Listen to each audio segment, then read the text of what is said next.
Hi hello, ನಾನು ಕಾವ್ಯ. ಎಲ್ರಿಗೂ happy women's day, March 8. ಎಲ್ಲರ ಜೀವನದಲ್ಲೂ ಹೆಣ್ಣು ಇದ್ದೇ ಇರ್ತಾಳೆ. ತಾಯಿಯಾಗಿ, ಹೆಂಡತಿಯಾಗಿ, ಅಕ್ಕ ತಂಗಿಯಾಗಿ, ಮಗಳಾಗಿ ಇದ್ದೇ ಇರ್ತಾರೆ. ಸೊ ಎಲ್ರಿಗೂ ಗೌರವ ಕೊಡೋದನ್ನು ಕಲೀರಿ. ಸರಿ, ಬನ್ನಿ ಇವಾಗ ರಾಗಿ ಹೊತ್ತು ಶಾವಿಗೆ ಹೇಗೆ ಮಾಡೋದಂತ ತಿಳ್ಕೊಂಬರೋಣ. ಮೊದಲಿಗೆ ನಾವಿಲ್ಲಿ ಮೇನ್ ಬೇಕಾಗಿರೋದು ರಾಗಿ ಹಿಟ್ಟು. ಸೊ ನಾನಿನ್ನ ಬೌಲಲ್ಲಿ ಒಂದು ರಾಗಿ ಹಿಟ್ಟು ತೊಗೊಂಡಿದ್ದೀನಿ. ಈ ರಾಗಿ ಹಿಟ್ಟನ್ನ ನಾವು ಸೋಸ್ಕೋಬೇಕಾಗುತ್ತೆ. ಒಂದು ತೆಳುವಾದ ಬಟ್ಟೆ ತೊಗೊಂಡು, ಹಗ್ಲು ಬಾಯಿ ಇರುವಂಥ ಒಂದು ಪಾತ್ರೆ ತೊಗೊಂಡು, ಆ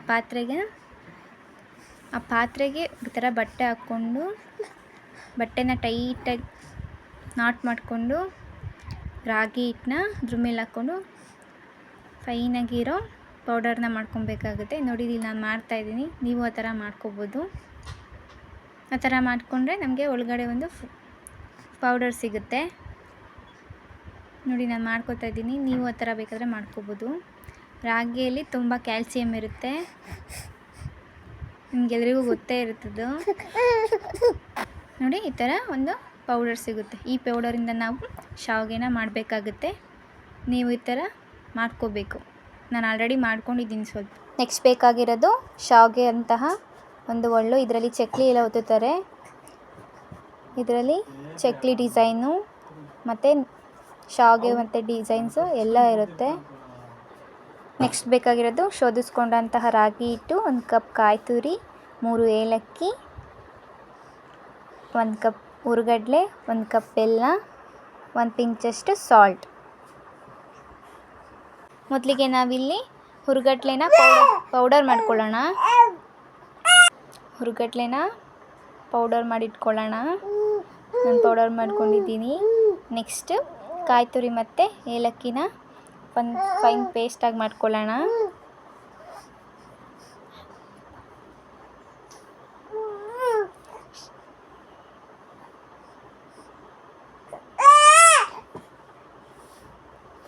ನೋಡಿ, ಈ ಥರ ಫೈನ್ ಪೇಸ್ಟ್ ಆಗಿರಲಿ, ಸ್ವಲ್ಪ ಪೇಸ್ಟ್ ಆಗಿರಲಿ ಅಷ್ಟೇ. ಸೊ ಒಂದು ಪಾತ್ರೆಗೆ 1 ಕಪ್ ಬೆಲ್ಲ ಮತ್ತು 1 ಗ್ಲಾಸ್ ನೀರು ಹಾಕ್ಕೊಂಡು ಬೆಲ್ಲ ಕರಗೋವರೆಗೂ ಕುದಿಸ್ಕೊಳ್ಳೋಣ. ಕುದಿಸ್ಕೊಂಡಾದ್ಮೇಲೆ ಇದನ್ನು ಶೋಧಿಸ್ಕೋಬೇಕಾಗುತ್ತೆ, ಯಾಕಂದರೆ ಒಳಗಡೆ ಕಲ್ಲು ಏನಾದರೂ ಗಲೀಜಿರುತ್ತೆ. ಸೊ 1 ಕಪ್ ಗ್ಲಾಸಲ್ಲಿ ನೀರು ಹಾಕಿ ಅದು ಬೆಲ್ಲ ಎಲ್ಲ ಕರಗಿದ ನಂತರ ಶೋಧಿಸ್ಕೊಳ್ಳೋಣ. ನಾನು ಶೋಧಿಸ್ಕೊಂಡಿದ್ದೀನಿ ಆಲ್ರೆಡಿ. ನೀವು ಇದಕ್ಕೆ ಎಕ್ಸ್ಟ್ರಾ ನಿಮಗೆ ಎಷ್ಟು ಕಾಯಲ್ಲಿ ಬೇಕೋ ಅಷ್ಟು ನೀರು ಹಾಕ್ಕೊಬೋದು. ನೆಕ್ಸ್ಟ್ ನಾವು ರುಬ್ಕೊಂಡಿರೋ ಅಂತಹ ಕಾಯನ್ನು ಹಾಕಿ ಮಿಕ್ಸ್ ಮಾಡೋಣ. ಇದಕ್ಕೆ ನೀವು ಗಸಗಸೆ ಕೂಡ ಆ್ಯಡ್ ಮಾಡ್ಬೋದು, ತುಂಬ ಚೆನ್ನಾಗಿರುತ್ತೆ. ಸೊ ಅದೇ ಜಾರಿಗೆ ಸ್ವಲ್ಪ ನೀರು ಹಾಕ್ಕೊಂಡು ಅದನ್ನು ಕೂಡ ಹಾಕೊಳ್ಳೋಣ. ನಮ್ಮ ಮನೇಲಿ 4 ಜನ ಇರೋದಕ್ಕೋಸ್ಕರ ನಾನು ಇನ್ನೂ 2 ಗ್ಲಾಸ್ ನೀರು ಹಾಕ್ಕೊಳ್ತಾ ಇದ್ದೀನಿ. ನಿಮ್ಮ ಮನೇಲಿ ಎಷ್ಟು ಜನ ಇರ್ತಾರೋ ಅಷ್ಟು ಜನನ ನೋಡ್ಕೊಂಡು ನೀವು ಕಾಯಿ ಹಾಲನ್ನ ಮಾಡ್ಕೋಬೇಕಾಗುತ್ತೆ. ನೋಡಿ, ಈ ಥರ ತಿರುಗುತ್ತಾನೆ ಇರಬೇಕು, ಇಲ್ಲಾಂದರೆ ಹೋಗ್ಬಿಡುತ್ತೆ. ನೋಡಿ, ಈ ಥರ ಒಂದು ಕುದಿ ಬರ್ತಾ ಇದೆ, ಸಾಕು ನಮಗೆ. ಇಷ್ಟೇ, ಕಾಯಿ ಹಾಲು ರೆಡಿಯಾಗಿದೆ.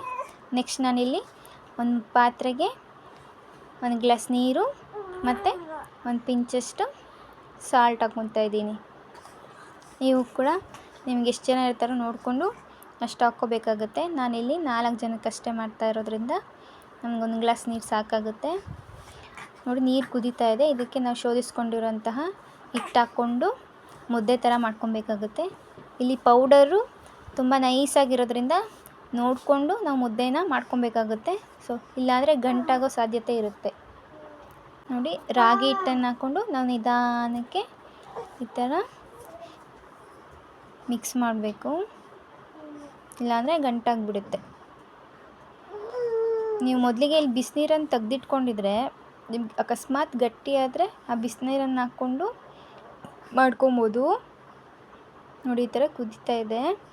ಅದಾದಮೇಲೆ ಒಂದು ಸಲ ತೊಗೊಂಡು ಅದನ್ನು ನೀಟಾಗಿ ಮುದ್ದೆ ತೊಳ್ಸಿರ್ತೇವೆ ಆ ಥರನೇ ತೊಳಿಸ್ಬೇಕಾಗುತ್ತೆ. ನೋಡಿ, ಒಂದು ಸಲ ಈ ಥರ ನೀಟಾಗಿ ತೊಳೆಸ್ಕೊಂಡು ನೆಕ್ಸ್ಟ್ ಅದನ್ನು ಮತ್ತೆ ಬಿಸಿ ಇಟ್ಟು ರಾಗಿ ಶಾವಿಗೆ ಮತ್ತೆ ಈ ಥರ ತುಂಬ ತಂಪಾಗಿರುತ್ತೆ, ಕ್ಯಾಲ್ಶಿಯಂ ಜಾಸ್ತಿ ಇರುತ್ತೆ, ಮತ್ತು ಹಾರ್ಟ್ಗೂ ಕೂಡ ಒಳ್ಳೆಯದು, ಮತ್ತು ನಮ್ಮ ಮೂಳೆಗಳಿಗೆ ಕ್ಯಾಲ್ಸಿಯಂ ಕೊಡುತ್ತೆ. ಗೊತ್ತೇ ಇರುತ್ತೆ, ಇಟ್ಟಂ ತಿಂದಂ ಬೆಟ್ಟಂ ಕಿತ್ತಿಟ್ಟಂ ಅಂತ. ಸೊ ಎಲ್ಲರೂ ಆಗಾಗ ಮುದ್ದೆ ತಿಂತಾನೆ ಇರಿ. ನೋಡಿ ಈ ಥರ ಮುದ್ದೆ ತೋರಿಸ್ಕೊಂಡು ಒಂದು ತಟ್ಟೆಗೆ ಸ್ವಲ್ಪ ನೀರು ಹಾಕ್ಕೊಂಡು ಈ ಥರ ಮಾಮೂಲಿ ನಾವು ಮುದ್ದೆ ಥರ ಮಾಡ್ಕೋಬೇಕಾಗುತ್ತೆ. ನೋಡಿ ಈ ಥರ ಸಣ್ಣ ಸಣ್ಣದಾಗಿ ಒಂದು ಗಂಟಿಲ್ದಂಗೆ ತೋರಿಸ್ಕೊಂಡು ಮುದ್ದೆ ಮಾಡ್ಕೊಳ್ಳಿ. ನೋಡಿ ಈ ಥರ ನಮ್ಮ ಮನೇಲಿ 4 ಜನ ಇರೋದ್ರಿಂದ ಚಿಕ್ಕದಾಗಿ 4 ಮಾಡ್ಕೊಂಡಿದ್ವಿ. ಸೊ ಈ ಥರ ಪ್ಲೇಟ್ ತೊಗೊಂಡು ಆ ಕಪ್ಗೆ ಸುತ್ತ ತುಪ್ಪನಾದರೂ ಹಾಕ್ಕೊಬೋದು, ಇಲ್ಲ ನೀರಾದರೂ ಹಾಕ್ಕೊಂಡು ನೆನೆಸ್ಬೇಕಾಗತ್ತೆ ಆ ಬೌಲ್ನ.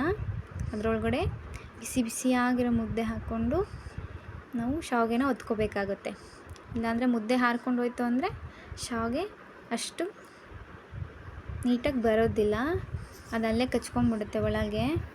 ನೋಡಿ ಈ ಥರ ಬಿಸಿ ಬಿಸಿ ಇರುವಾಗಲೇ ಅದರೊಳಗಡೆ ತುಪ್ಪನೋ ಅಥವಾ ನೀರು ಹಾಕ್ಕೊಂಡು ನಾವು ಮುದ್ದೆ ಹಾಕ್ಕೊಂಡು ಶಾವಿಗೆನ ಒತ್ತಬೇಕಾಗುತ್ತೆ. ನೋಡಿ ಅದ್ರ ಕ್ಯಾಪ್ ಹಾಕಿ ನಿಧಾನವಾಗಿ ತಿರುಗಿಸ್ಕೊಂಡು ನಾವು ಒತ್ತಬೇಕಾಗುತ್ತೆ. ನೋಡಿ ಇಲ್ಲಿ ಅಮ್ಮ ಒತ್ತುತ್ತಾ ಇದ್ದಾರೆ. ಈ ಥರ ತಿರುಗಿಸ್ಕೊಂಡು ಒತ್ತಬೇಕಾಗುತ್ತೆ.